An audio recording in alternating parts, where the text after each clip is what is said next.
4 years ago, this morning's guest would have been writing about I-73. Today, she's helping to make it happen. Part 2 of Debbie Harwell's coming up next.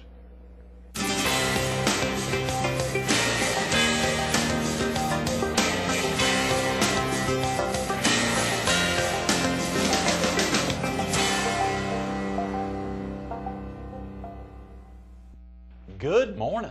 Welcome to Carolina People. This morning we're at Reflections, assisted living facility in Carolina Forest, across the way from Carolina Forest Elementary School and behind Horry County State Bank. Happy Valentine's. We're focused on part 2 of Debbie Harwell. Good morning, Debbie, and the founding of the Myrtle Beach Herald. Out of this. And happy Valentine's Day to you. Y'all have some big plans tonight. I think you said yesterday I didn't bring any on the set. We had a little coffee here. Oh, that's right, you should. I'd like that, yes. Roses are on the way at 7 a.m., so hopefully folks aren't too deep into a Valentine's. So much enjoyed getting into the Herald yesterday and seeing some of these early issues. Isn't this exciting for you to think all this was happening out of your home office right in the beginning? Like I said, I started looking at the earlier papers, and I remembered what I was thinking and how I wanted it to be, and the early writers, and even the page that we're looking at right now, which has School Scoop by Patty Hilton. Patty Hilton, I love it. My tax bill actually brought that about. I thought, you know, we're paying all these taxes to schools and everything, but they don't get any publicity. What are they doing over there? Right. Patty Hilton was on the school board, and she did the most marvelous job. We had the best coverage of anybody, anywhere, on what the schools were doing. I love it. Gave them credit for a lot of the programs that they had going. And she did a tremendous job for years. For viewers who weren't with us yesterday, you are Debbie Harwell. You founded the Myrtle Beach Herald. Obviously, you were the original owner, the original publisher. Yes. And it was a very exciting time. And it happened the first issue in April of '94, and then highlighting the big launch was going to be May 12th, I think, of '94. But I think you mentioned you all formed the company in '93 to try to get the ball rolling to set things up. So you've been thinking about the Herald for a long time, Debbie. Well, I wanted to do something, and I told you yesterday, I was at home in Plantation Point. I loved work. I just loved, I like working. Yeah. And so I thought, what can I do to where I would still have some of my own time if I need to restructure my hours? Right. And the only thing I really knew, I thought, it's got to be something that I know about. I know newspaper. Right, because I'd worked at a number of different newspapers. Even early on, Gardner-Webb and I was public relations director for Gardner-Webb College for 5 years, but that's what I did there. I assisted them with their school newspaper, the annual. I worked with all the newspapers, the radio stations, the TV stations. So I really always worked with the media in some respect. What is it about print that you like, Debbie? Obviously, we're on TV now. This is sight, sound, and motion. What is it about? Is it something about touching? I love this paper. I see some ink on your hands from having a flip through here this morning. You know, we changed the ink changed as the years went on. They came up with a smudge-proof ink for newspapers. Over time. But in the very beginning, it was a really dirty business, and the newspaper ink would get on you. But what was it? I mean, what is it about print? It's touching. You can pick it up, and you can look at it, and you can drink half a cup of coffee, and get up and go pour yourself a full cup and come back and read the rest of the article, or read it tonight when you come home. You got it. It's still there. You can't do that, obviously, with TV. Now, for this show, for instance, your family, your son, and I believe he's in the Triangle, and your grandchildren, your daughter-in-law, can go on to CarolinaPeople.com this Friday, tomorrow, and be able to watch these interviews after they air. But other than that, for TV shows, I mean, if he's not here right now in our 8-county market, he's not able to catch you on TV. That's why the weekly newspaper is usually a good buy with advertising, because it has a shelf life that is long, at least a week long. Oh, yeah, yeah. And you usually have at least 4 readers for every newspaper, because when they get through it, they lay it around and somebody else picks it up to read it. Give it to a friend and family member, unlike the daily. And, of course, we both are, I'm sure, subscribed to dailies or familiar with dailies. It's two totally different animals. Absolutely. You can't keep it for the next day. I mean, you really need to get through it. And a lot of times the weekly newspaper can get into stories on a more personal level, because people will talk to them more freely than they probably would talk to a larger newspaper. Right. That's a great just point. the nature of the business. I saw in some stories Paul Gable had done recently about some changes that were happening at a local county authority, just some of the quotes he was getting from county council members and otherwise who you don't see anywhere else, or some other stories, even Representative Thad Vyers from the Soxty area, some of the quotes that he gives to Tom and to Paul that you don't see anywhere else. I mean, these guys, whether it's Steve or Paul or Tom, are getting pieces. They are. Getting quotes out of people. And, of course, there's not a churn and burn with young reporters, not, again, to take anything away from other papers, but where there's, people are moving up the ladder. Right here, you either start here and stay here, or ultimately you go somewhere else. Well, Steve moved to town, and he was doing a radio program, and I can't remember exactly how it happened, but I became his fill-in. And so as a result, I said, well, why don't you write a column for the newspaper? Right. And I think Steve's probably been around for about 10 years with the newspaper or so. And everybody, Charlene's been there. Charlene's wing, 12, 13 years. Right. We love Charlene. And Hilda wrote for you at one point. Hilda wrote for us a social column, and Hilda was everywhere with the camera for a social column. Hilda Carter. She is still everywhere. And of course, this weekend is the Miss Myrtle Beach and Miss Paradise Resort pageant at the Carolina Opry. And that's been Hilda's life. She's big into the pageants. She's amazing with pageants, and she is really Calvin Gilmore and this Ron Barber up there at Paradise Resort have wrapped around to launch it. And Billy Alford really went out of his way to lock up some tremendous sponsors for this Sunday night's event. It's a full-day affair. If you don't have tickets yet, Debbie, they're still selling them. Features. He's like the third Billy or fourth paper. Is that almost didn't recognize him. He looks like he's a teenager. Oh yeah, let's look at that. We want to hold that up. Well, Billy I'm not Alford sure where I found it. I'll have to look as a for teenager. It I love it. One of those, ones, surely in the first year. Yeah. And he's been a great friend of the Harwell. Yeah. He has been for years and years and years, since the very beginning. Yeah, he and Danny both, I'm sure. We see him, Neil Johnson, Buick, GMC truck. I don't see Neil pictured there, though. He has his sales manager, his sales associate. He would put the sales manager. He would never get out in front like that. Yeah, in the Herald. Yeah, and there was a lot of politics going on. We got pretty heavy into politics, and we tried our absolute best, not to be on the Democratic side or the Republican side. We tried to cover it down the middle. It's very difficult sometimes to actually convince the public that you are down the middle in this newspaper. Right. It is tough, because when an article runs one week, it's you're on that side. The next week you're on the other side. Oh yeah. Fortunately, we have Steve and Paul Gable, so we are we even it up. And we don't know where Tom falls. He claims to have been a Democrat at some point. He covers everything. But there's the picture of Billy Alford. Oh, there we go. Yeah, he's wearing a T-shirt. He does look like a kid. Yeah, I love a challenge is the quote. Billy Alford won't like this article. I promised him I wouldn't make him sound like royalty. Sorry, Billy. This may come darn close. I like that. We'll have to tell Julie and Danny about that. That's August 18th, 1994. Yeah. That's amazing, Debbie. Yeah, it's been kind of interesting. There's been a group of people at the beach that were here 30 years ago. Sure. And many remain here. Oh, yeah. And we all know who we are, and we can pick up the phone and call each other. If we haven't talked to each other in a couple of years, we can still do it. Speaking of that, what year did you come down, Debbie? You've been down here a good while. I think I came in 81. Wow, that long. Almost 30 years, yeah. It's been a long time. That's amazing. It's been a long time. You've kept your youth. That's incredible. When I came to the beach was where I came to vacation.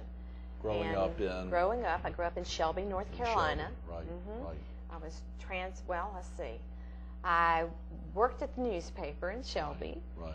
And I loved working at the newspaper in Shelby. I just loved it. I knew I wanted to be a newspaper reporter when I was in high school. I was in the 11th grade. And I was taking the advanced English class so I could hang out with the 12th graders. Right. Yeah. But what I couldn't decide what I wanted for a career. And I thought, what can I do? Because I want to do everything. I want to experience it all. I want to do everything. I love it. But what career can you do that in? Right. You can do that being a newspaper reporter. I've done everything from being able to interview Roy Rogers to to big politicians, little politicians. Jamie Farr with MASH, the ending episode. Right, sure. I interviewed Jamie right before the last episode of MASH. Just had the opportunity to fly little jets and do everything. I love it. When you're a reporter, if you're creative, the possibilities are pretty endless. And I knew I always wanted to do that. So that's what I set out to do. Get more people interested in journalism just because of that. I mean, it really is. As long as you've got an editor who will support you getting out and doing those kind of stories. Obviously, if you're the owner of a paper, you can get out and do a little more. But in Shelby, you started the ground floor and moved on up. Yeah. But it was just, I just found it a fascinating career. Right. And so I was at the newspaper, and newspapers did not pay much. They were really? Wow. And so I thought, well, maybe I should do something else. Maybe I should teach school, maybe. Yeah. And then I can write a little column for the newspaper, still stay in it. Well, I went back and got my teaching degree, and the college at Gardner-Webb. Right. And the college wouldn't let me go. They retained me as their public relations officer, where I stayed for 5 years. Get down. And I enjoyed that because I was still with the media. I was still writing the press releases. Right, I got to be. We brought a lot of people in, like Jack Kemp. Politicians. Wow. We just lots of people that I was able to entertain and get to know and hear some philosophies. I really enjoyed that phase of my life. And then I was writing press releases for a company that did films. Right. And they had gotten larger, and they hired me full-time, and my husband was working over there, so it worked out really well. Well, the end of the story is that they transferred me to Myrtle Beach to open up an office. Is that right? They didn't make it, and I did, so I stayed. The company didn't make it, but you did. I did, yes. So I stayed, and so I supplied some talent for the De Loretta studio, which I knew them through the film industry and helped them with other things. And so I was supplying talent, doing things like that, got into the video business. Right. And worked with Cox Cable before it became Time Warner. Right. Years ago. And I mean, just everything that I've done has just touched the media. And now, currently, I have, through all the history of the newspapers, I have a company called Adobe Palm Communications. How did you come up with that name, Debbie? I think you've told me that story. We got a couple of minutes. It's pretty interesting. That was the company that actually started the newspaper. Back in '93. I was in my office at my home, which was an adobe house surrounded by palm trees. They're in Plantation. And I thought, what can I name the house? And I thought, well, let's name it Adobe Palm. And I never got the sign outside, but when I needed a corporation to open up a newspaper, that's what I opened it up with. Right. Well,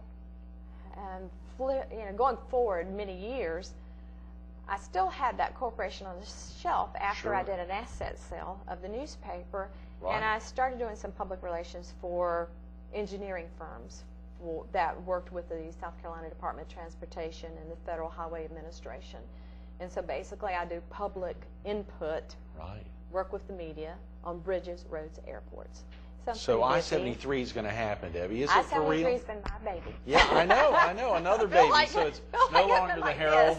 You and Brad and Alan and so many folks that are working nonstop to make I-73. But is it going to happen? It's going to happen. It's really going to open? It's going to happen. From Saint Saint Marie? Today is Valentine's Day. Yeah, right. On Thursday. Yes, it is. And tomorrow there's a huge announcement about I-73. Wow. They're signing what they call the Record of Decision, which means that all of the paperwork is done.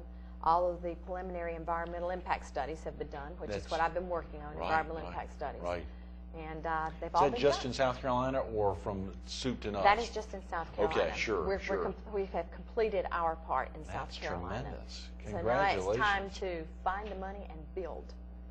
That's been my life for the past 3 years. Right. Maybe going on 4 years.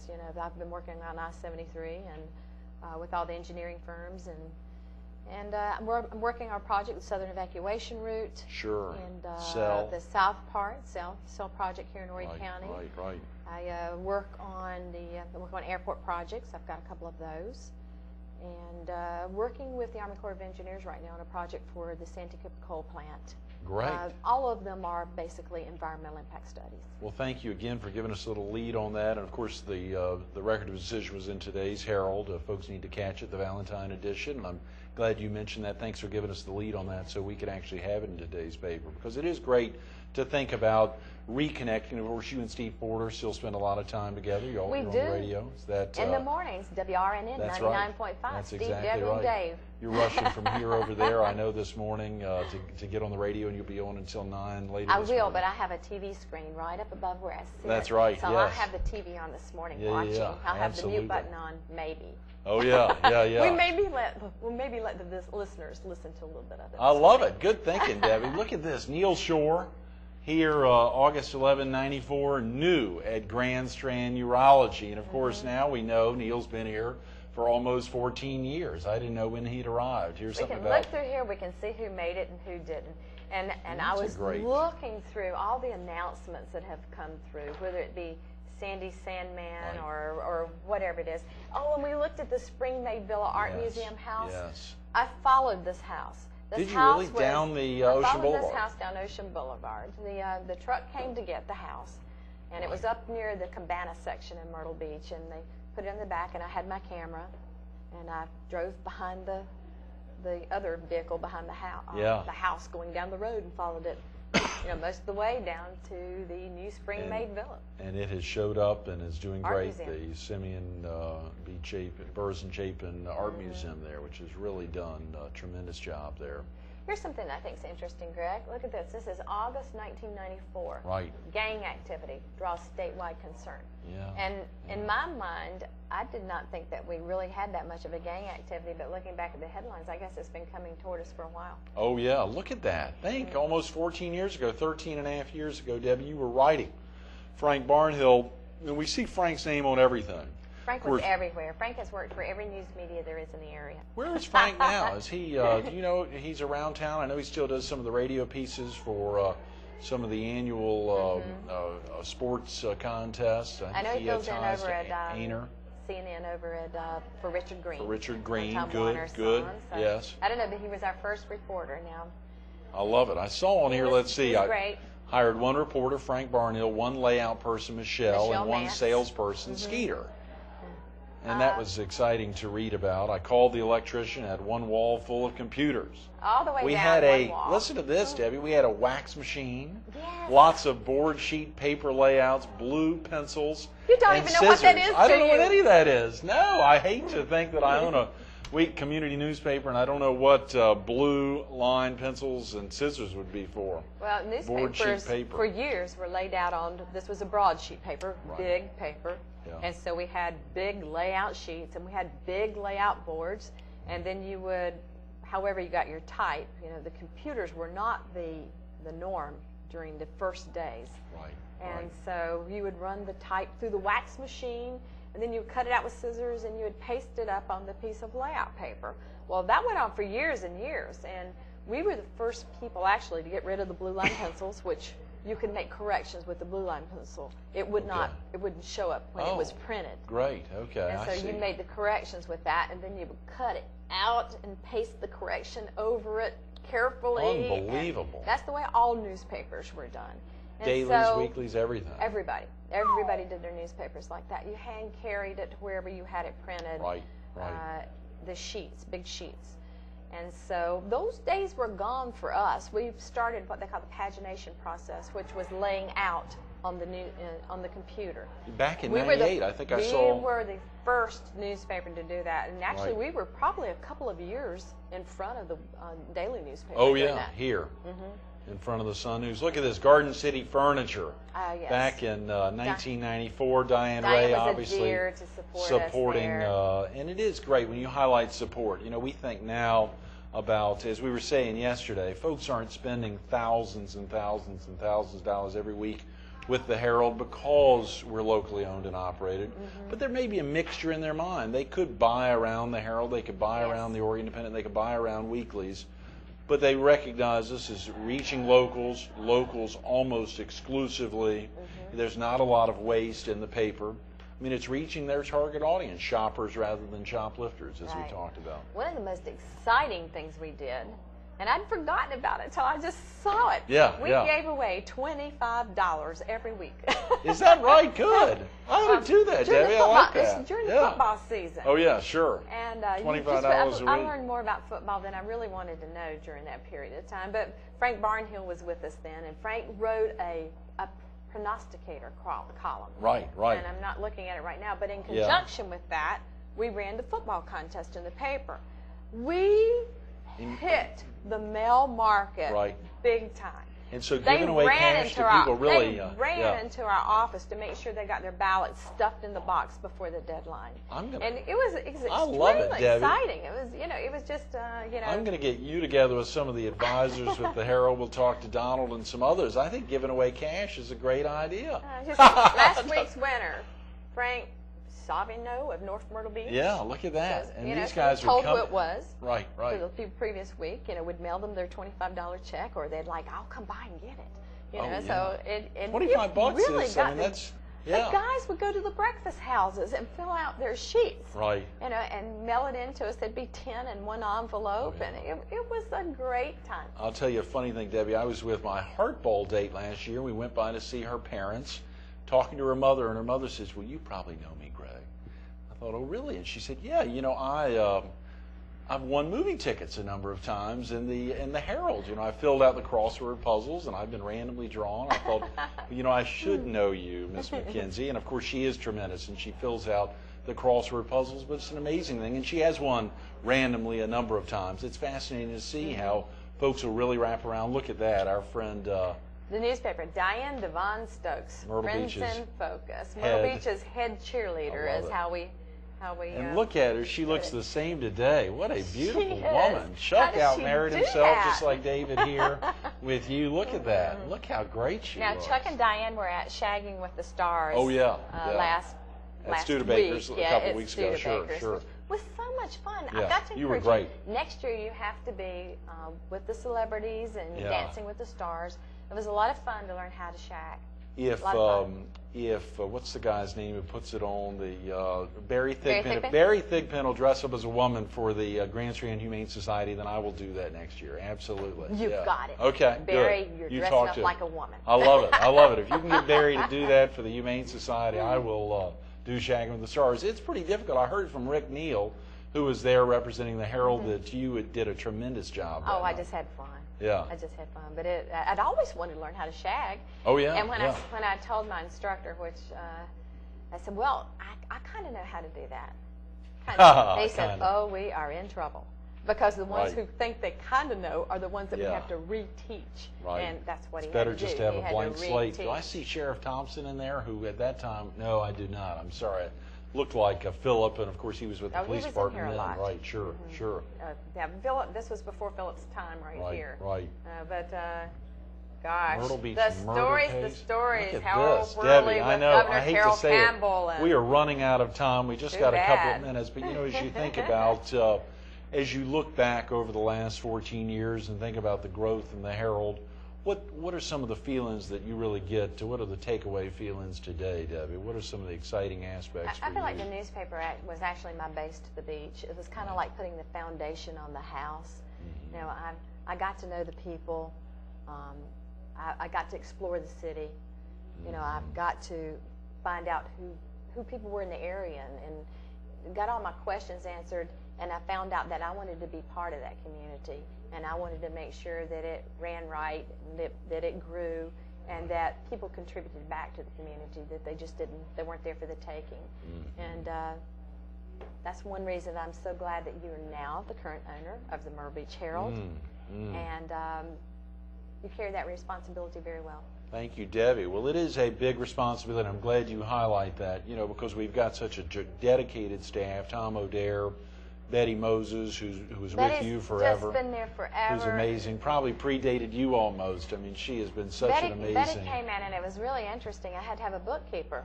And Betty had been up at North Myrtle Beach keeping books for the Nixons, and so she came in as the bookkeeper. And we had 2 layout and design people, one for ads and one for the newspaper. Sure. And one of them was leaving. And so Betty said, I really would kind of like to learn that. And I said, well, play around with it a little bit. She became the head layout. Oh, yeah. Eventually, Yeah. she was It's an so amazing copy creative. I editor. knew she could paint, she could write, so I knew she had the creative ability. And how about her column now when you talk about creativity? She's Senior national. moment. Yeah. She's wonderful. She's really all over the place. Absolutely. Last week, of course, she went after her pal Steve Porter, who'd written about overweight folks recently. She ripped into him in My Senior Moment last week. You'll have to check it out, Debbie.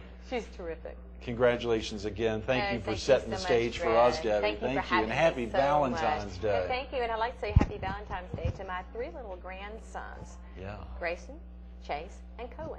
There. They'll see this on Friday. And my husband, too, of course. Happy Valentine's Day, honey.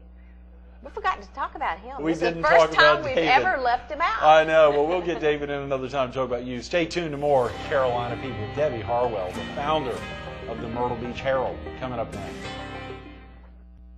You know, we had enough time to talk to her about interviewing Jamie Farr and Roy Rogers. Unfortunately, we ran out of time, couldn't hear her talk about her happiest accomplishment, her son Mike. Fortunately, we did have time to hear her talking about wanting to experience it at all and being able to do that as a newspaper reporter. Unfortunately, we ran out of time and couldn't hear her talk about her Valentine, her husband, David Harwell. Fortunately, we'll get her back another time, and we'll get David in sometime to talk about the Herald. He actually helped broker the deal when the sale took place in November 2003. It's been a great run. She set the ball rolling, and obviously the ball's going to keep rolling for many years to come. Debbie Harwell, the founder of the Myrtle Beach Herald.